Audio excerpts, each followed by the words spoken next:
नमस्कार दोस्तों, आज मैं जो आपके सामने विषय लेके आया हूँ वो है हमारे देश में जो जात पात, धर्म, समाज और ऊंच नीच, इन सब का भेद मैं आज क्लियर करूँगा आपको कि आखिर ये क्या है, क्या चक्कर है जो हमारा ही देश केवल इतने जात पात धर्म में बटा हुआ है।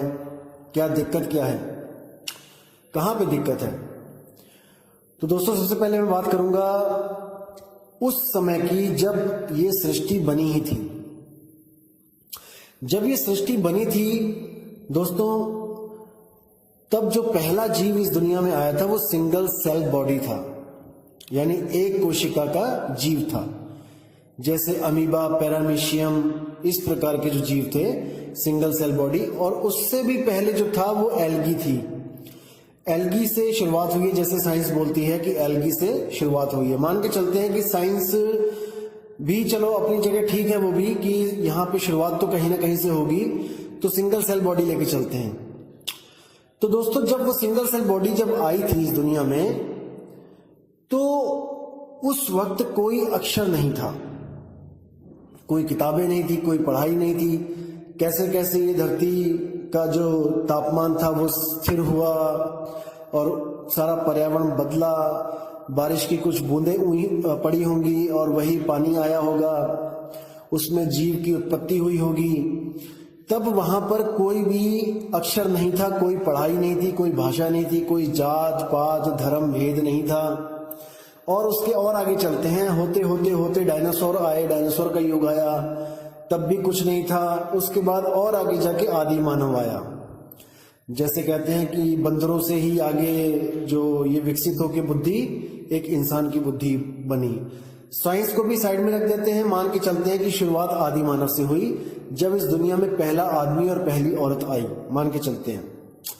तो जब वो पहला आदमी और पहली औरत यहाँ पे आए, उस वक्त कोई भी ना गुरु था ना चेला था, ना कोई भाषा थी, ना कोई देश का नाम था, ना ही कुछ भी नहीं था, ना ही कोई वेद पुराण गीता भागवत थे, ना कोई कबीर अमृतवाणी थी, ना कोई किसी ग्रंथ की कोई बात करता था, ना बाइबल कुरान थी। उस वक्त केवल एक आदमी और एक औरत मानव सृष्टि में आए। फिर क्या हुआ दोस्तों? फिर केवल एक ही चीज थी जो उनको समझ में आती थी कि जब भूख लगे तो खाना खाना है, और जब प्यास लगे तो पानी पीना है, और समय आने पे संभोग करके अगली जनरेशन को पैदा करना है। बस यही दिनचर्या थी उनकी, और कुछ नहीं। उसी से वंश आगे बढ़ा और करते करते करते आज इतनी बड़ी दुनिया हो गई, दुनिया पैदा हो गई। तो दोस्तों, यहां पे विचार करना है कि जब कोई अक्षर नहीं था, कोई भाषा नहीं थी, कोई वेद पुराण गीता नहीं थे, तब हमारी क्या जात थी? उस आदमी उस औरत की क्या जात थी? आज तो हम बड़े गर्व से कहते हैं कि मैं राजपूत हूं, मैं ब्राह्मण हूं, मैं वैश्य हूं, शूद्र हूं, कह देते हैं हम लोग। दोस्तों, जब ये भाषाएं नहीं बनी थीं, जब अक्षर नहीं बने थे, तब राजपूत का रा कहां से आया, ज कहां से आया, प कहां से आया, ता कहां से आया? किसने इसमें ऊ की मात्रा लगाई? तो दोस्तों, इसको विचार करना है।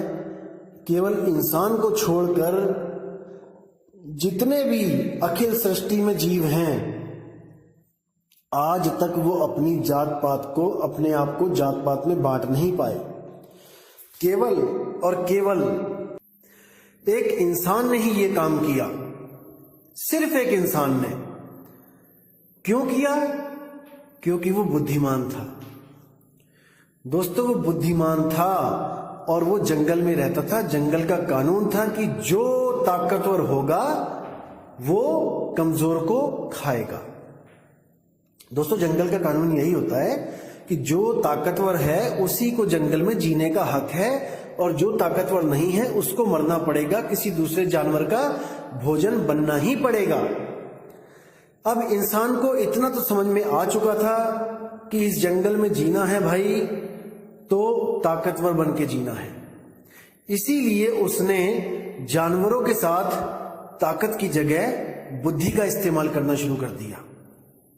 उसको पता लग चुका था कि हम शेर से, हम हाथी से नहीं लड़ सकते, तो क्या करना पड़ेगा? तो दिमाग से उनको हराना पड़ेगा। आज भी ये दिमाग इतना तेज है इस इंसान का। इसी प्रकार जो इंसान था, उसने जब देखा कि मेरे जैसे ही और भी लोग हैं यहाँ पे, देखो एक तो होता है कि इंसानों ने जानवरों पे विजय प्राप्त करी, वो तो अपने दिमाग के द्वारा उसने विजय प्राप्त कर ली। गड्ढे खोद के हाथियों को फंसा लिया, गड्ढे खोद के शेरों को पकड़ लिया, बहुत कुछ किया। लेकिन जब उसने देखा कि एक जानवर ऐसा भी है यहाँ पे जो बिल्कुल मेरी तरह है, मेरी तरह ही दिमाग रखता है, यानी कि आदमी ने जब आदमी को महसूस किया कि ये भी एक तरह का जानवर ही है और जो मेरी तरह ही दिमाग रखता है, तब उसने क्या सोचा, तब उसने क्या चाल चली? उसने अक्षरों का जाल बिछाना शुरू किया। अक्षरों का जब जाल बिछाना शुरू किया, धीरे धीरे, अक्षरों से भी पहले क्या था, वो चित्रों का सहारा लेते थे। जैसे किसी ने किसी एरिया में चित्र शेर को देखा तो वहां पे शेर का चित्र बना देते थे किसी पहाड़ी पर या किसी पत्थर पर, ताकि कोई और आए तो उसको ये चित्र दिखाई दे और वो समझ जाए कि यहाँ पे ऐसा ही, इसी प्रकार का कोई जानवर रहता है। जहां पे उन्होंने किसी जहरीले सांप या अजगर को देखा तो वहां पे उन्होंने सांप की आकृति बनाई दीवारों पे, क्योंकि अक्षर तो थे नहीं कि वहां पे कुछ लिखते उनको। तो धीरे धीरे क्या हुआ, अक्षरों की खोज हुई और उन्होंने हर चीज का एक नाम रखना शुरू कर दिया और अपने अपने कबीलों में उसी नाम को अच्छी तरह समझाया जाने लगा कि अगर ये चित्र बना है और ये जानवर आपको दिखाई दे तो इसका नाम है शेर। 2 अक्षर निकाले वहां से वर्णमाला से, और शा में एक ही मात्रा और रा, ये 2 अक्षर सिखा दिए गए कि इसको शेर कहते हैं। अब अपने पूरे कबीले में सबको ज्ञान हो गया कि शेर जब भी बोला जाएगा तो यही जानवर आसपास होगा। इसी तरह बाकी नाम भी रखे गए, जल रखा गया, हवा रखी गई, पेड़ रखे गए। कहने का मतलब हर चीज का जो भी उनको नई चीज दिखती रही उसका वो एक नाम रखते गए और अपने समाज में जो अपना ग्रुप था, जो कबीला था, उनको वो पढ़ाने लगे, समझाने लगे। जो समझाता था वो गुरु होता था, वो ज्ञानी होता था और बाकी सब शिष्य होते थे। तो इसी तरह वहां पर सबको जब समान ज्ञान होने लग गया, एक सा ज्ञान हो गया, तो कुछ शातिर लोग थे आगे से आगे चलने के बाद, जब आगे से आगे पीढ़ियां चलती रहीं, कुछ शातिर लोगों ने क्या किया, लोगों पर हुकूमत करने के लिए दिमाग दौड़ाना शुरू किया कि जानवरों पे तो हम विजय पा लेते हैं दिमाग से, बुद्धि से, अब इन लोगों पे, यानी अपनी ही जात वालों पे, अपनी ही जो इंसानी जात है उसके ऊपर कैसे राज किया जाए। उन्होंने क्या किया, उन्होंने एक भगवान की कल्पना कर डाली कि एक ऐसा भगवान होता है जो सारी दुनिया को चलाता है, जिससे हमें डर के रहना चाहिए, और जिस भी तत्व से उन्हें डर लगा, जैसे बिजली कड़की तो सब डर गए तो उन्होंने बोल दिया ये बिजली ही भगवान है। आग निकली, भयंकर आग लगी कभी, तो कह दिया आग ही भगवान है। जब पानी आया, पानी ने डराया तो कह दिया पानी ही भगवान है। यानी कि हर तरह के जो डर के साधन बने उसी को भगवान घोषित करके उसकी पूजा में लगा दिया, उनको खुश करने के लिए लगा दिया। जैसे अग्नि को अग्निदेव बना दिया, वायु को वायुदेव बना दिया, जल को जलदेव बना दिया, धरती कांपने लगी तो इसको धरती माता बना दिया, धरती देव बना दिया, और इन्हीं चीजों की पूजा में सबको लगा दिया। फिर क्या हुआ, कुछ और भी ज्यादा होशियार जो थे, चालाक इंसान थे, उन्होंने क्या किया, उन्होंने ग्रंथों की रचना की, ग्रंथों की रचना करी और उसमें कुछ नाम डाल दिए भगवानों के, कि ये जो है इसी से हमें मुक्ति मिलेगी, यही हमारे जो है इस सृष्टि का राजा है। और उसने 4 वर्णों में हमें बांटा है, ब्राह्मण, क्षत्रिय, वैश्य और शूद्र। हमें 4 भागों में बांटा है और उन लोगों ने खुद को सबसे ऊंची कैटेगरी ब्राह्मण में रखा कि हम ब्राह्मण हैं। और उसके बाद क्षत्रिय बनाए। क्षत्रिय जिसको रखा वो थोड़े तगड़े बंदे थे। तगड़े बंदे मतलब कि जो लड़ने झगड़ने में तेज थे, उनको क्षत्रिय बनाया। क्षत्रिय का मतलब होता है सैनिक। कमजोरों का कोई काम नहीं होता सैनिक में। और जो लोग अच्छी तरह दुकानदारी करना जानते थे, जो मोल भाव करना जानते थे, उनको रखा वैश्य में, यानी कि जो दुकानदारी करेंगे। और जो बहुत कमजोर थे, जो बेचारे बिल्कुल ही जिसको कहते हैं ना बुद्धि होगी ना उसमें कोई ताकत होगी, उनको रखा अपनी सेवा करने के लिए शूद्र बना के कि आप सब शूद्र हो। हालांकि ये बनाया गया था कर्मों के हिसाब से कि जो बुद्धिमान होगा, जो ब्रह्म को जानेगा, जो परमात्मा की बातें करेगा, वो ब्राह्मण होगा। और जो ताकतवर होगा वो क्षत्रिय होगा, जिसमें युद्ध कौशल होगा। और जो दिमाग से तेज होगा दुकानदारी में, वो बानिया होगा। और जो कुछ भी नहीं कर सकता इन तीनों में से, वो हमारा सेवक होगा, यानी ऊपर की तीनों जातों का वो सेवक होगा। अब ये कर्मों के अनुसार बताया गया, लेकिन हमने क्या कर दिया, उन्हीं लोगों ने क्या कर दिया, इसको धर्म बना दिया, इसको जात बना दी। कर्मों को दोस्तों जात नहीं बना सकते। अगर कर्मों को जात बना दोगे तो गुड़गोबर हो जाएगा। जैसे कर्म होते हैं, जैसे कोई टीचर है हमारे स्कूल का, तो इस टीचर उसका कर्म है, टीचरी करना उसका कर्म है, पढ़ाना उसका कर्म है।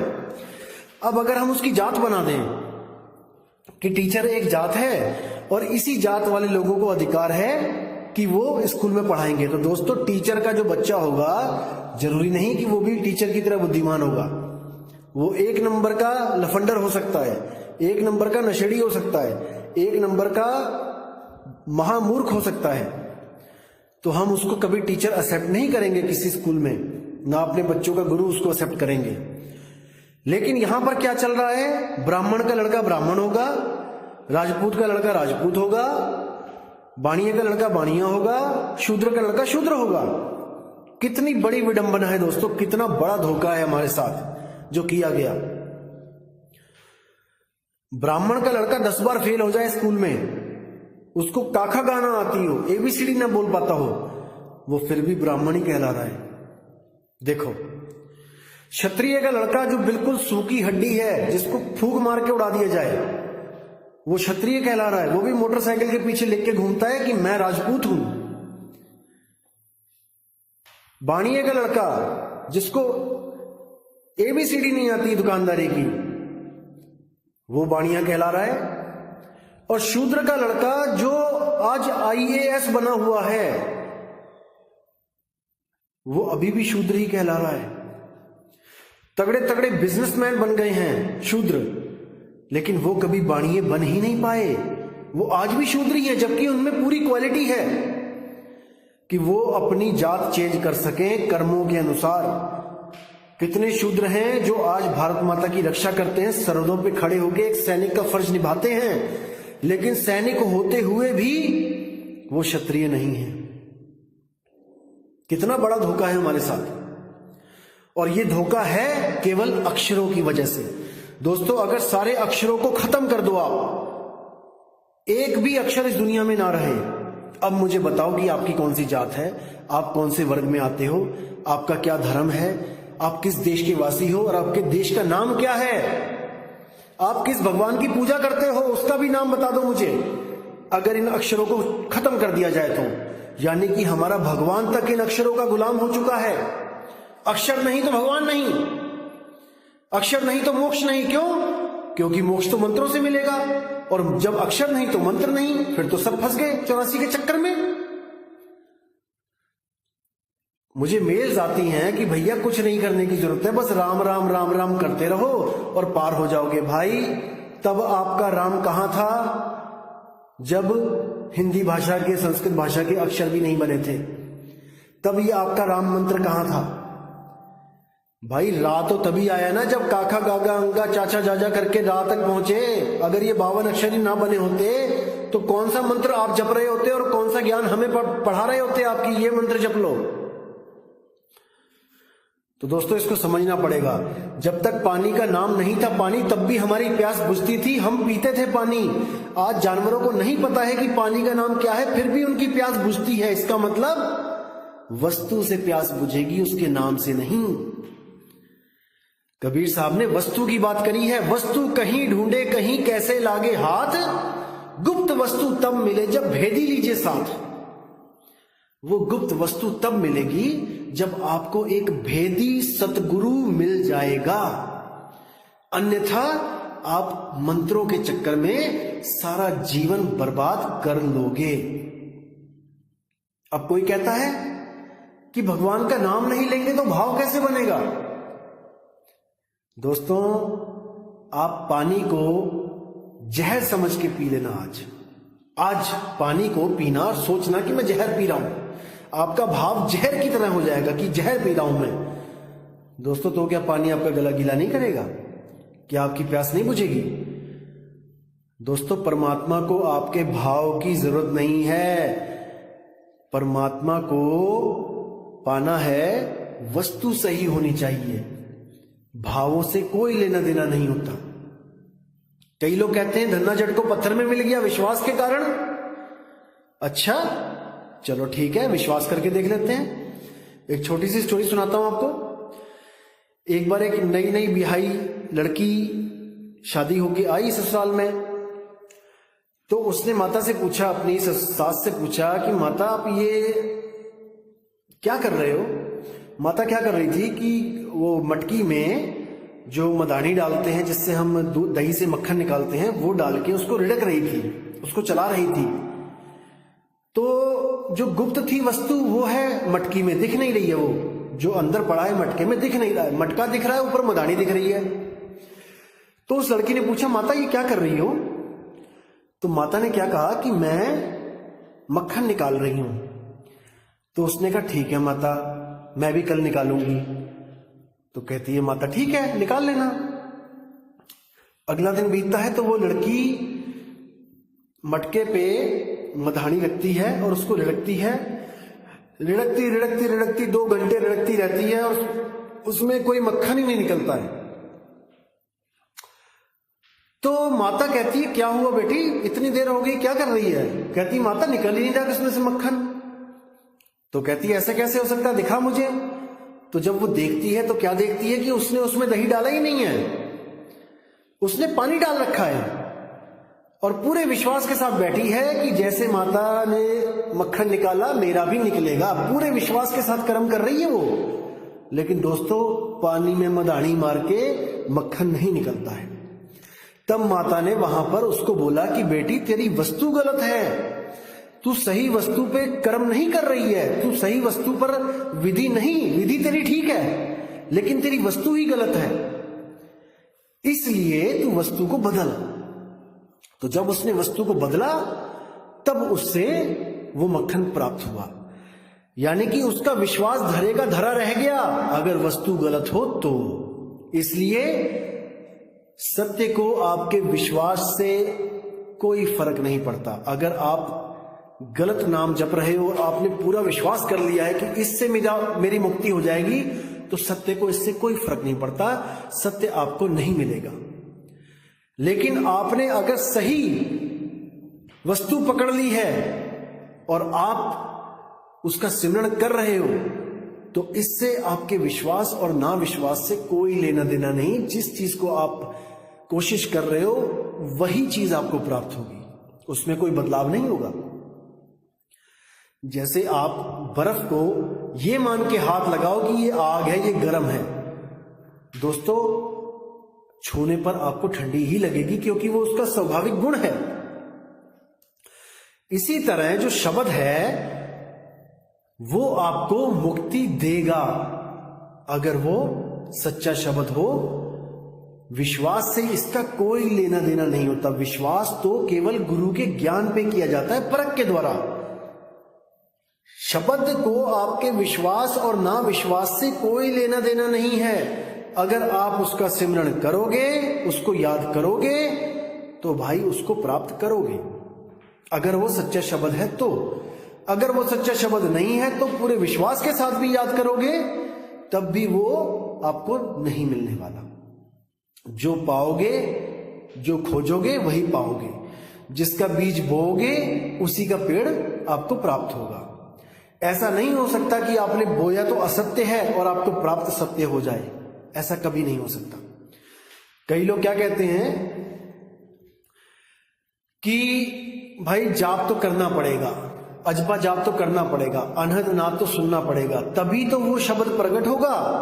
अब देखो यहां पे भी आपको मैं क्लियर कर दूं, वो कहना चाहते हैं कि वो ये भी मानते हैं कि जाप, अजपा, अनहद ये तीनों नकली नाम है, असल नहीं है, ये झूठ है। लेकिन उनके गुरुओं ने उनको कितना दृढ़ कर रखा है कि बेटा झूठ करना पड़ेगा तभी तो सत्य मिलेगा। कितनी बड़ी चालाकी है उन गुरुओं की, जो ये कहते नहीं बेटा जपना पड़ेगा तभी तो वो मिलेगा सत्य। यानी कि आप मेहनत कर रहे हो नकली पे, मेहनत कर रहे हो झूठ पे, और आपको उसका फल दिखाया जा रहा है सच, कि सच मिल जाएगा झूठ को जाप करके। दोस्तों कभी नहीं मिलेगा, कभी नहीं मिलेगा। इसको दिमाग से निकाल दो कि जाप, अजपा, अनहद की जो नाद, इसको सुन के आपको वो शब्द मिलेगा, वो सच्चा शब्द आपको कभी नहीं मिलेगा। क्योंकि जो बोओगे वही पाओगे। बोया बीज बबूल का तो अम्बुआ कहां से पाए, नहीं मिलेगा, लिख के ले लो। तो दोस्तों ऐसे ही कई गुरु आपकी जिंदगी में आएंगे जो आपको गलत रास्ता दिखा के कहेंगे कि इस गलत रास्ते पे चलो तभी तो आपको मंजिल मिलेगी। दोस्तों गलत रास्ता गलत मंजिल की तरफ लेके जाता है, सही मंजिल की तरफ बिल्कुल भी लेके नहीं जा सकता। तो दोस्तों अब मैं आपसे विदा लेता हूं और अगली ऑडियो बहुत जल्दी आपको मैं भेजूंगा, और उसमें कुछ ऐसी बातें होंगी जो आपके अज्ञान के जो पर्दे हैं उनको खोल देंगी। और मुझे पता है जो विवेकी हंस हैं वो जाग चुके हैं। एक सत्संग बहुत होता है विवेकी को जगाने के लिए। एक सत्संग कैसे आपको बताता हूं मैं। कोयल होती है एक, कोयल क्या करती है, जब वो प्रेग्नेंट होती है तो वो कौवे का घोंसला ढूंढना शुरू कर देती है। वो अपना घोंसला कभी नहीं बनाती। आपने देखा होगा चिड़िया जब प्रेग्नेंट होती है तो अपने घोंसले को बनाने के लिए वो कहां कहां से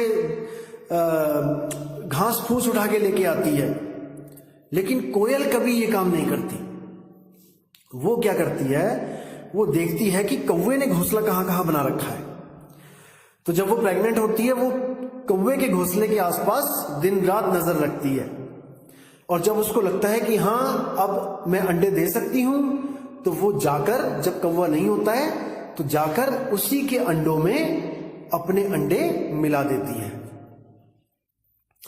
तो क्या होता है दोस्तों, कोयल के अंडे और कौवे के अंडे दोनों सेम साइज के होते हैं, इसलिए कौवा समझ ही नहीं पाता है कि इसमें से मेरे तो 4 थे, ये 8 कैसे हो गए। बड़ी दुविधा में पड़ जाता है।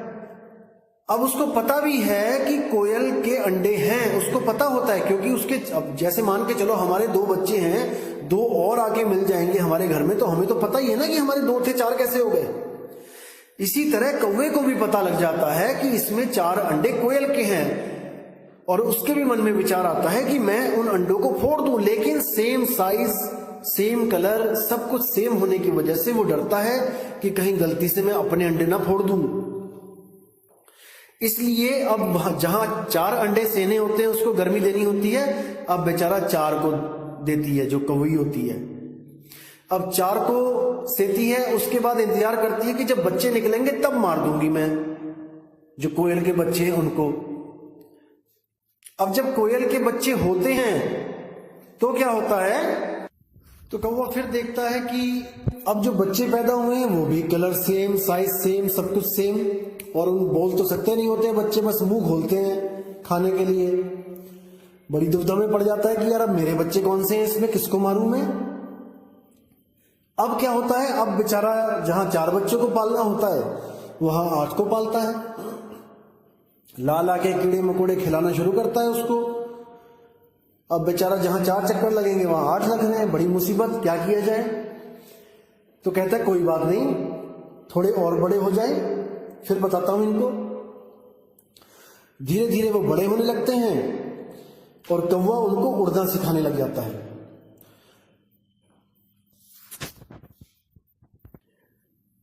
धीरे धीरे सब परफेक्ट हो जाते हैं उड़ने में, अच्छी उड़ारी मार के अपना एक डाल से दूसरी डाल तक पहुंचना सीख जाते हैं। तो क्या होता है, कौवे की तरह ही वो बच्चे अपनी भाषा सीख चुके होते हैं, कौवे की भाषा बोलने लग जाते हैं वो कोयल के बच्चे। कोयल तब तक नहीं आवाज देती जब तक वो उड़ना सीख ना जाए, वो देखती रहती है, आसपास ही होती है डालियों पे। जब वो पूरी निश्चित हो जाती है कि हाँ मेरे बच्चे अब उड़ सकते हैं, तब केवल एक आवाज लगाती है। जैसे आपने कोयल की मधुर आवाज सुनी है ना, कुहू। अब वो आवाज सुन के कौवे के बच्चे कोई रिएक्शन नहीं देते और कोयल के बच्चे एकदम कान खड़े करके देखते हैं, अरे ये आवाज कहां से आई, इतनी मधुर, इतनी प्यारी आवाज कहां से आई। और वो भी उस आवाज पे अपनी आवाज मिलाने लग जाते हैं, उसकी आवाज को ग्रहण करने लग जाते हैं और उसके बदले उसी आवाज में जवाब देने लग जाते हैं। और वो पहचान जाते हैं कि हम जिस घोंसले में हैं वो हमारा नहीं है, हम यहां के बाशिंदे नहीं हैं, हम गलत घोंसले में हैं। और धीरे धीरे करके वो उड़ारी मार के अपनी मां के साथ अपने घर को चले जाते हैं। दोस्तों यही हाल है विवेकी जीवों का। केवल एक बार सत्संग मिलना चाहिए उन्हें, एक पल